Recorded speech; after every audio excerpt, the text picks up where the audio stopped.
What's up guys? Welcome ulit dito sa ating YouTube channel. And sa video na ito ay ipapakita ko sa inyo kung paano natin pagagandahin itong ating 2010 Honda Beat car.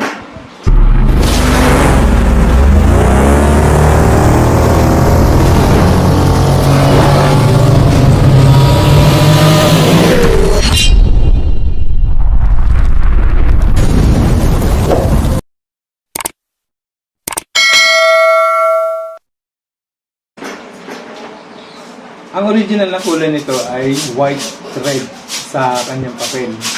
So, babaguhin natin yung kulay nito. Pero, white and red pa rin. Combination.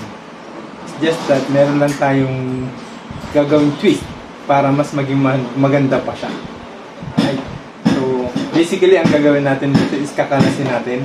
Siyempre, lilinisan na natin. Pag nalinisan na natin, so, i-repair na natin itong mga crack. Ito, may mga basag-basag dito. Ito, wala na to. So, good thing naman, meron tayong spare na ganito. Tuka, solid tuka. Okay. So, yan. And, pinturahan na rin natin yung kahan niya para mas maging malinis siya. At ayusin na rin natin. So, along the way, meron tayong madidiscover at sana hindi naman ganun kalala, no? Challenge para maging mas maayos siya. May balik natin siya sa stock and malinis, maayos. So, simulan na natin ang pagkakalas. Go!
eto na guys, baklas na natin yung fairings ng Honda Beat natin. Yan, so pakita ko sa inyo. Yan. So nandito yung mga binaklas natin. Yan yung ulo. So yan yung mga fairings, upuan, lahat. Ayan. So yun. So yan na guys. So yun na, kalansay na siya.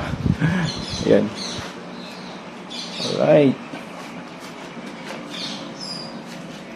Ayan, so pati yung mga lahat ng fairings dito tinanggal na. Pati yung carburetor tinanggal na natin kasi kailangan na natin siyang linisan para sigurado. Yun. So ito yung mga fairings. Ayan. Baklas na natin lahat. Alright. So yun.